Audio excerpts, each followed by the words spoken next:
Side, they will be the ones to watch. We get set to send him loose. Watch out for Ferguson a little bit deeper in this one. Cameron Dyke as well in that 37 car. Let's get going.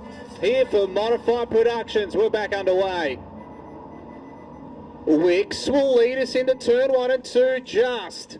It's a 3-4, 5-way battle essentially for the next couple of spots that are going on. Fitzpatrick is there, McGraw's there as well. Contact, heavy contact as well. With the 37 just getting knocked around. Cameron Dyke was in, then out, then in, back in.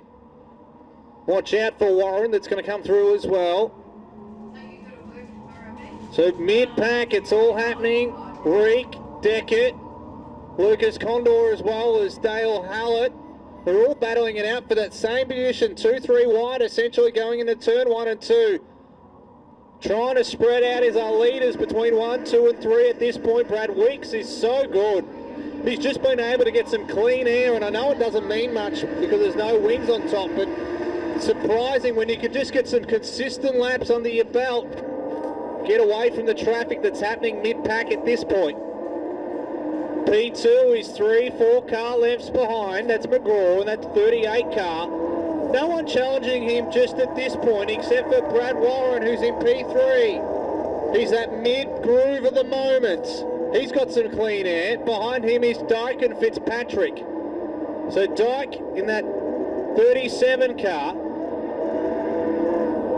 Currently goes around 3 and 4. Unfortunately, looks like Karen Ferguson has just hit the wall in turn 3 and 4, but being able to continue on from that one.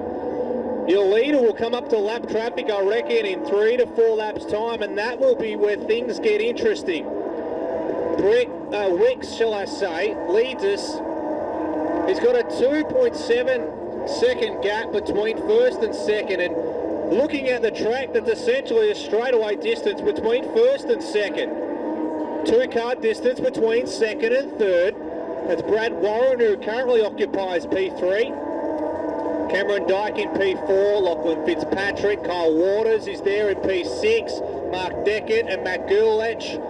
Ferguson and Bunton round out your top 10 currently at the moment. 18 laps have been put on the board. Your leader now rolls it into turn 1 and 2. He's stuck on that bottom groove at this point.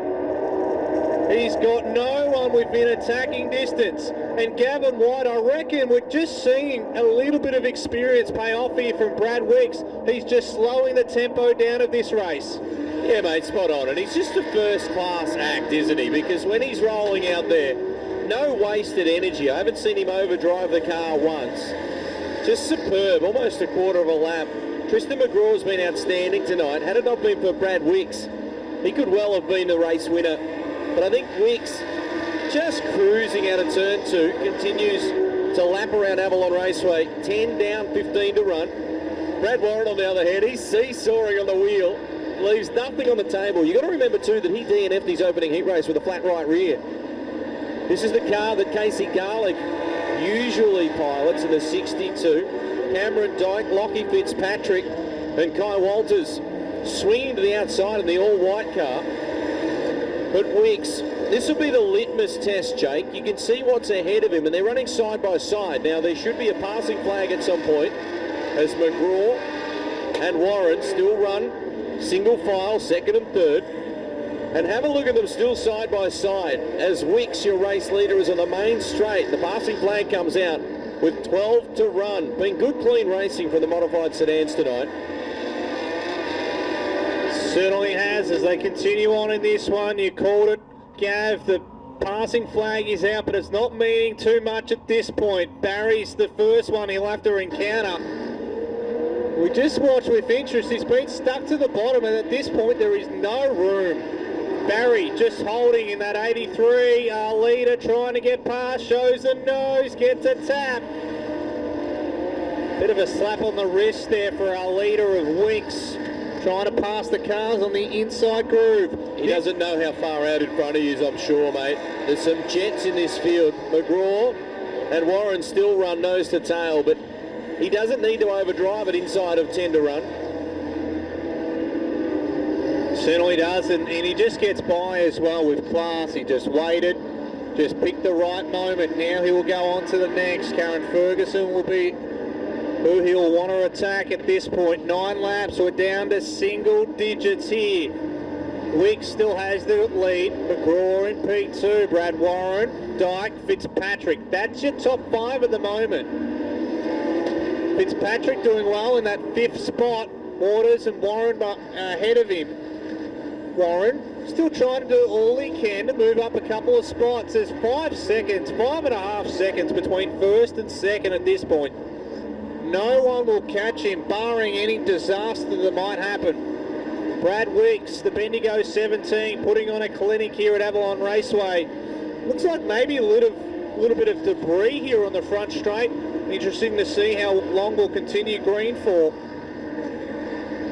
McGraw still in P2, just goes through the start-finish line there, goes into turn 1 and 2, shall I say. That's that blue, black and white car on the back straight. He's got 2 to 3 car lengths between him and Brad Warren, who's currently on the podium finish. Kyle Waters is behind. Lachlan Fitzpatrick, Dyke, Gurlich, Bunton. Kyle Walters has a chance here, mate. He's right behind 3rd place. He's come from the never. I've got no idea where he started, but it wasn't in the top half of the field. Now he's in with a big shot of going to the podium. Whatever he's done, he's got this thing dialed right in, and he's right on the tail of Brad Warren in turn 1 and 2. Yeah, supporting a little bit of cosmetic damage, it looks like, on the front of that car as well, but it's not affecting him at this point. There's only 1 or 2 cars that have gone upstairs. Everyone else locked to that bottom to mid-track at this point. Your leader running out of laps here. Stumps has got that white flag. He's ready to wave it. Not this lap. It'll be the next lap until he looks at that one. McGraw will come through very shortly to that start-finish line. Warren in P3. As you mentioned, Walters in P4. So it's all happening at this point. Your leader, can he hold on? He's got no one in front, no one behind. He's in a really good spot. White flag is out for Brad Wicks. McGraw in P2. Good battle going on. Walters in P3 at the moment. Goes to the outside of Warren. That's where you've got to watch. Can Brad Warren hold on? The checkers come out for your leader, Wicks. Oh, contact in turn 3 and 4. McGraw has it. Warren's going to miss out on a podium, and it's going to be Walters. It's going to be Kyle Walters in that V1 who gets it done. Tristan McGraw in P2 and Brad Wicks picks up the win. How good was that? Gavin White, you said exactly that. He came from the never-nevers. I don't even know how he's done it. He passed a bunch. I was watching him to about half race distance, and then it really got tough for him, but he still made it.